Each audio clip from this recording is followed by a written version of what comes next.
Greetings, everyone. This is Grandmaster Amin Ra, live from Mombasa again. It's on a Saturday evening. I have been working all day, and I said that one of my things to do list was to make sure I do a new live video so that we can keep in touch and get a little bit of understanding of what's going on, as well as really great on the grounds information about Africa. Now, today is going to be a positive video. I just wanted to come on and talk about business. Now, I don't really like to talk too deeply about my dealings here in Africa, in Kenya, for fear of what the haters will do for obvious and other obvious reasons. However, things that's been happening lately, it has inspired me to do this video, discuss about taking your African business to the next level. Now, a little bit about me. Of course, many of you know I've been here in Africa for 22 years, and I basically built myself up from nothing. I came to Africa with a mission to stay for 3 months and then return back. And at the end of the 3 months, I ended up postponing it for a year. So from there, I decided that I would stay even longer. And then finally, it just became, why go back? So my first business in Africa was martial arts. And I started teaching at a at a fitness center, Kalu Modeling and Fitness, for the record, for those people that are out there in Kibera. And I told the owner that my class was probably going to grow larger than her aerobics class, and she was offended. And she basically laughed in my face. And when the class grew to the same size as her aerobics class, she told me that we had to find a new place to train. Now, originally, I started off my price at 650 shillings per month, and I only got a few Asians and other few rich guys, but nothing like 7, 8 people. And I wouldn't even charge 650 shillings. Well, yeah, we probably would charge more than that now, but I wouldn't even charge that 10 years later. And so it was a clear point that I had no clue about money, the Kenyan money, and how far it went, and things like that. Now, when you're talking about dealing in the money part of a business, you really want to look at and understand the level of people who can afford whatever you're selling. So I came in on the high side, and I had few people. But when I was told to leave that hall and we went to a social hall in Kibera, I reduced and decided to go the other direction and say, I'm going to go very cheap and then bring up the numbers. And the numbers definitely grew, and I was able to make even more money on side businesses such as uniforms, promotion fees, things like this. And when I calculated it around, if I would have had like 9 people at $650, 650 shillings compared to 30 people at let's see, I want to do 10, 300 shillings per month. It was a no-brainer. Now, I suggested if you're going to come in and do a business in Africa, that you have to remember that this place is big. Like Kenya is very big, and the population has doubled in the last 25 years. It has doubled in 25 years, and it's going to double again before 2030. So imagine now, when I look around and I'm like, when I came here, there was half as many people as there are today, and it's true. You just look, everything's just busy, busy, busy. And people are having children. I don't know about the Kenyans, because they don't, they frown on holding hands when you're walking in town. But damn, it's got the third largest birth rate somehow in the world. They just somewhere they don't look like they having sex, but somewhere in the back rooms at night somewhere, I'll just be wondering, like, damn, how can you work? How can that happen? I'm at a public school, has over 2,000 students. I went into the grade 1 class that had 120 kids in it, and I'm looking around all these 120 kids in this school in this area. My goodness, I mean, somebody's doing something somewhere. But anyway, that translates into big money when you see these people have to find a place to live as they get older. They have to go to school. They have to, they have to be taken care of. They have to eat. They have to get clothes. So as the population rises, you get more drive for business. And indeed, Kongoya Market, that is one of the biggest markets here on the east coast of Africa, is really expanded as a sign of showing you that things are not slowing down here. So always keep that in mind when you're doing business, that the population is growing. And as the population grows and people are desperate to look for work and things like that, they tend to double up. Which I mean is if you open up a candy store and then people start buying candy from you, lots of people start buying candy from you, then you can be sure you're going to see somebody else going to open up the same exact thing, copy you completely, and then do that same business right next, as close as they can get to you, hoping that your customers will go to them. Now that's competition, and it's here in Africa. Even in my business in martial arts, so many people have tried to copy me and then copy my business model, but I was prepared for that, and I made my business model unique and basically uncopyable. You can try to look like me, but you would not get the quality, and you would not get the type of services that I was offering in my martial art business. Now, quality. We tend to think like we come to Africa, we're going to show them how American style, Western style quality of goods. And, that thing almost is a failure because Africans are still not that far from colonization. And they're very thrifty with their money. They're very conservative as far as when it comes to spending on new things. And when it comes to new things, they really give it a double check. It's not like us in America, we might see something new and we got to have it, The African is the opposite. He sees something new, he's just going to criticize it. He's going to ask, what is it, the waste, why?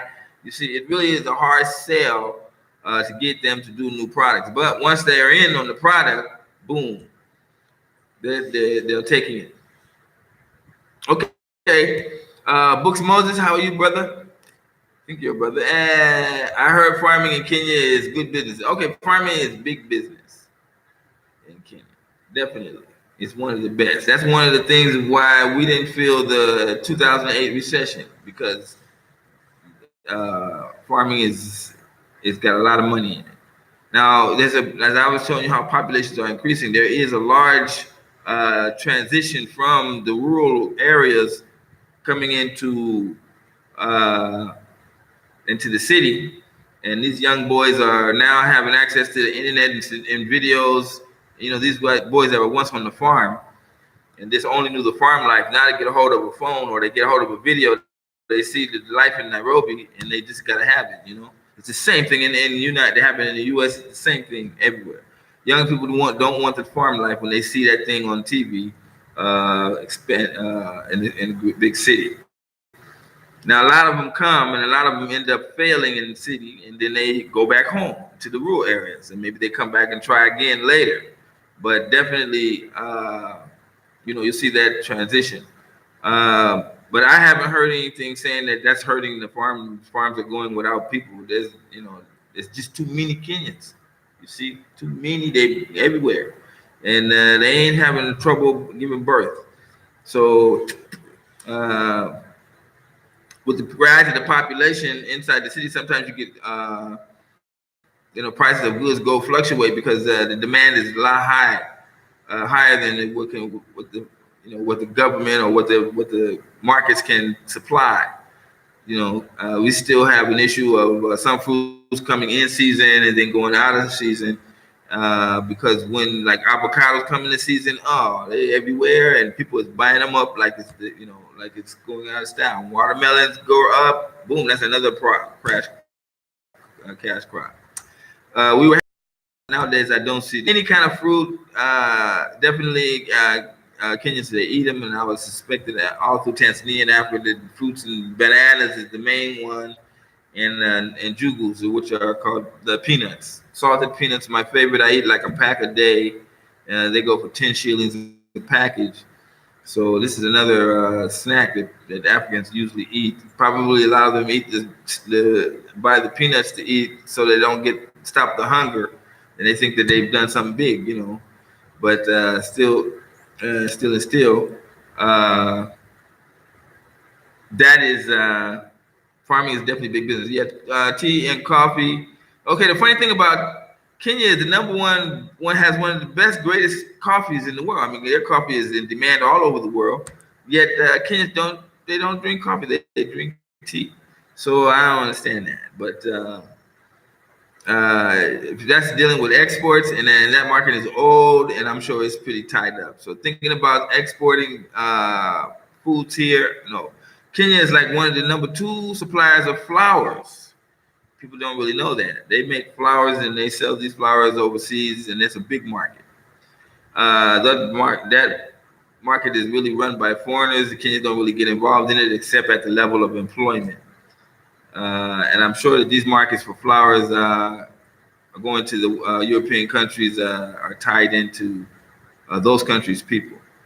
So it's not like Africans going in Europe are going to go buy flowers and then no. But as far as modern equipment coming in and taking up some land and then using modern equipment to save money, the government is really kind of frowning on that, and there's like a 50-50 percent battle going between those who want the things, and those who don't. The tea manufacturers, they came with this tea making machine. It took like years before they started letting people start using it, and a lot of them were refusing because they were saying it was taking jobs away from the locals. But modernization, I tell them like that. If you see it there, once it's there, it's gonna happen sooner or later. And that's the thing. Now, what Bobby Digital? Hey, brother, thanks for everything you do. I realize the black hair market is saturated here in the U.S. Brother, now talking about the black hair market, let me help you with that. Now, my son is doing this thing. He's doing this thing called 360 Wave. This is my son in the U.S., and he's doing the 360 Wave. I don't know if you can check it out there. And we've been on phone talking, and I have shown these pictures to my barber, and then we were discussing about how could it work. And really, it's just a matter of marketing. And in actuality, that's really what I wanted to talk about. If you got a really good idea and you know how to market it, Modern Africa can work in Modern Africa. So in this issue of the hair, my son is keen on that. He's saying that African hair can hold the waves, and we're going to be taking that to the next level with him. So my wife owns this hair salon, by the way, and she's doing good business there. So her establishment has grown over the years. She was just in a little small cubicle at first. Now she done remodeled 3 times, and she's got 3 employees. Well, I say 4 because that lady is always there. But businesses are growing because the population is growing. I think that's the main factor that we have to really look at. Think about, I open my business today, in 10 years, wherever I open it, the population is going to expand. So that's very important. Now, the black community. In the black community, we are not growing in numbers. In fact, our communities are really gone. So if you try to open up a business in let's say in Detroit, you open a business in Detroit, you're not going to really get because people are leaving Detroit. Blacks are leaving Detroit. Same with Chicago, they're leaving Chicago. The same with Atlanta. Atlanta is all this half Atlanta. A lot of Atlanta is owned with whites, and Mexicans are now coming in. California, oh, that's just, Mexicans are everywhere. And if you want to open up a black business in the United States, that's very difficult because our populations are not expanding the way African populations are expanding. So that's something to keep in mind. As far as that's concerned, now digital, I'm seeing digital here. Where was that? Digital. Oh, that's digital. Bobby Digital. Oh, okay. Yeah. Now, the business I'm in is in dealing in digital revision for children. Now, I have found a niche. I don't know if you ever saw that Chris Rock show where he was talking about Rosie O'Donnell. All I got to find is a crease. Just give me a crease. I'm in there.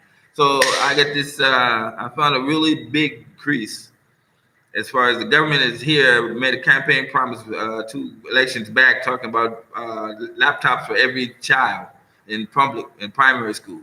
They fought and kept that promise, but instead of giving laptops, they brought out tablets, and they put out something like 500 million something tablets for every primary school kid, which I think about 50% of the schools got the tablets. Like this school I'm in, we were given 98 tablets.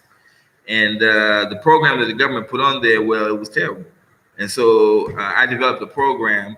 Since I'm working at the school, I could let the students use it and then fix the flaws. And then the students were like my guinea pigs, I'll try this. No, I don't like it. Okay, fine. No, let me try this. Usually, it's something like that. So eventually what happened is I stumbled upon the secret of why this digital education thing is not really kicking off and expanding the way it should be. What is wrong with tablets? Somebody give you a tablet and you mean you don't know how to use it? So I found out the secret. And we're excited because we're building a sales team now to spread it out throughout the country. The name of the program is ccgate.com. You can always go to that website, check it out. That's where we are. Now, you cannot really, for those of you that really want to talk about big business, you must market, you see? Because a lot of us small business people, we like to open a small business and then we're there. But it's got to market. If you don't market, you're going nowhere. Sales has to be there. And, this is the issue.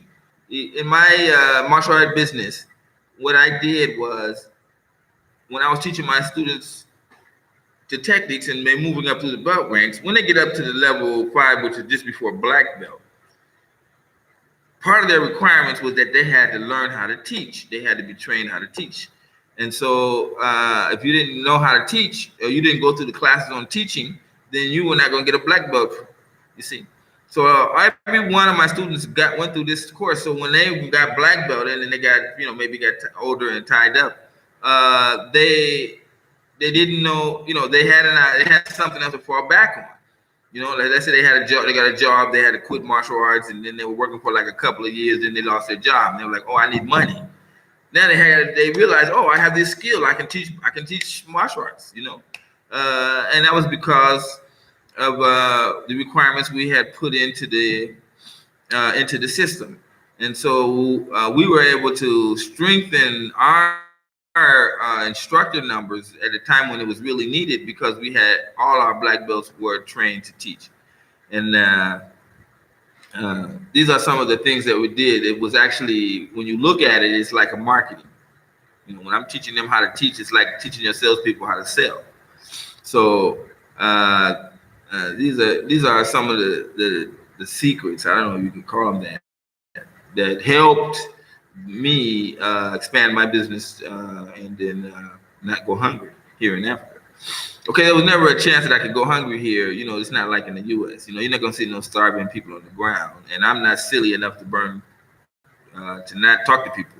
So I talk to people. I have friends, and I have friends that I love here, and who I take a bullet for. Although Kenya, there's no guns allowed, so you never hear shootings and things like that here. So I say I could take a panga for a friend, but nobody can hit me with a panga because I'm a black belt. So anyway, this brother here says that third degree burns.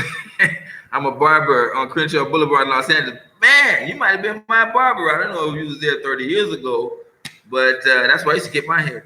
My haircut. Was it Crenshaw or was it on? No, it was on Vernon, not Crenshaw. Vernon Avenue, not far from the YWCA, if you know what that was. I think it's, and that thing is still there. I saw it on Google, the YCA. But yeah, you see now, if you're on the boulevard, you know, then you get a lot of traffic. You know, you got your sign right, then you know you get cars are passing by all the time. But here in Africa, where you put your business, it ain't gonna be no cars. It's gonna be people walking by. So you get a place where there's a lot of foot traffic. Definitely you're gonna get customers. If you're a Black American, you're gonna have a little trouble because if they give the word of mouth, there's a Black man from America doing haircuts. It's gonna take a minute because they're gonna think you're gonna overcharge them. And I told you they're very conservative like that. And you really can't afford to price yourself too high just because you're a Black American. Because when they think like that, it's very difficult. They'll see you drop your prices and they still won't come. So you want to keep your stuff really reasonable at first and then build yourself up slowly. Start cheap price, good quality, build up your customer base, use the internet techniques to put your cuts online and talk to your customers via text messages, and you're on your way, because everything is about relationship with your customers. And a lot of things that here, these barbers that are here, it's like most of them didn't finish high school, so that's why they went into barbering, and they're doing these low skill jobs. But if you got some savvy and you're already on your business in the U.S., I'm sure when you come here and start doing cuts, you'll be seeing all kind of ways that you can boost your products. Like I said, my son's talking about coming here with the 360 wave and the wave cap and all that. And I'm like, you can come, but if less you market it correctly from the get-go, you might get bad. It might slow down the sale of your product. People might think, oh, it's cost too much. Oh, that's it could be anything. But you sit down and you can ration out that and cut that before it gets out to be something big. So that's what I wanted to talk about today. Let me see this one I didn't see. Hyperthing is saturated here in the U.S. Not sure about Africa's market. How is it there? Okay, now the last thing I'm gonna say on the business side of the market. Any product that you have in the United States can't sell here now. Basically, anything a brother is doing in the U.S. definitely is sell here. And because you have so many more people, you're gonna see sales. You're gonna definitely see a lot more business. The problem is that you have to realize that this is a middle income country. Kenya is a middle income country. It's not a third world country anymore, and it's expanding. And that money that you make in Kenya would be good for you, but when you transfer it back into the dollar, it's like peanuts. You see, so this is a good thing and a bad thing, because you can make enough money to live easily and comfortably. If you pop in maybe 600 shillings a day, every day, even on Sunday, you're doing good. Then your haircuts here go for like 100 bob. I pay 100 shillings, but some of them are like 200 shillings. I just got mine cut the other day. And so when you ration it out, if you're in Kenya, living in Kenya, you're okay.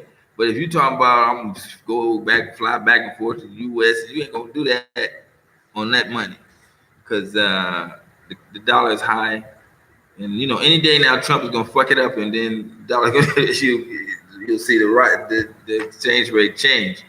But if you got money, business in America, and you can transfer that to somebody's putting that business money in a bank account for you, you live like a king here. You live like a king. Somebody put you like $400-500 US in the bank every month. Boom, buddy, you rich.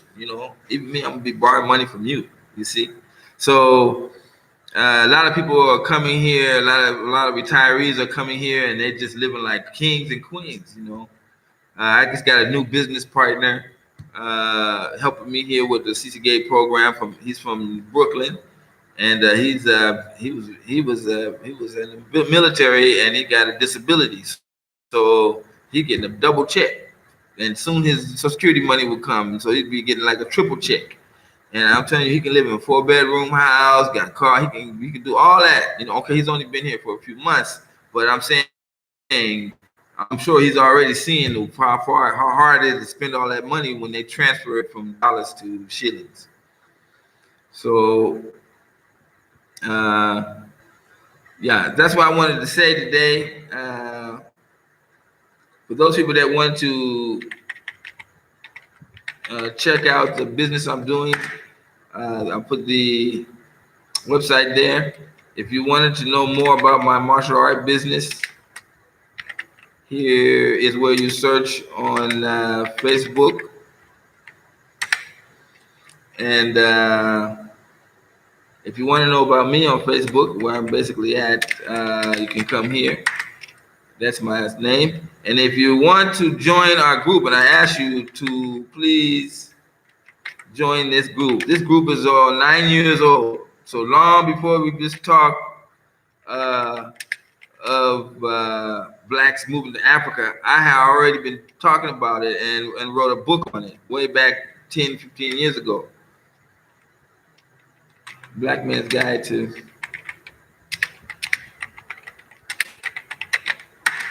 So you want to get close to me and see what we're up to? This is what we're doing. Now, we for those of you who didn't see the other video, we were talking about supporting the channel. I'm here in Africa, so there's no super chat, there's no Patreon thing that will work here in Africa. When you try it here, it says it's just rejects. So we were trying to figure out a way how we're going to let you guys send support, a few dollars here and there when I give these shows. And I'm looking at a couple of companies. Small World is one of them. They can transfer. They said they can transfer money quickly. And because I wanted it so that when you send money, I can talk about it on the show. It could be like you send, I get it. I say, okay, shout out to ABCD.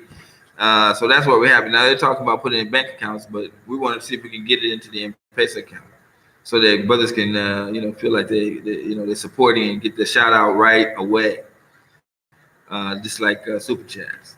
But that's something I'm still working on. So I don't know how you're going to be able to support me today. No problem. But definitely, I have a rule that I don't do things for free because it can't last and it's not good quality. And then I want to deal with brothers that are really serious about business in Africa, serious about family, building a family in Africa, just all like that. So when I get brothers that support me, then it makes me feel, it makes me feel good saying like, okay, now this person is serious. I'm talking to a serious brother.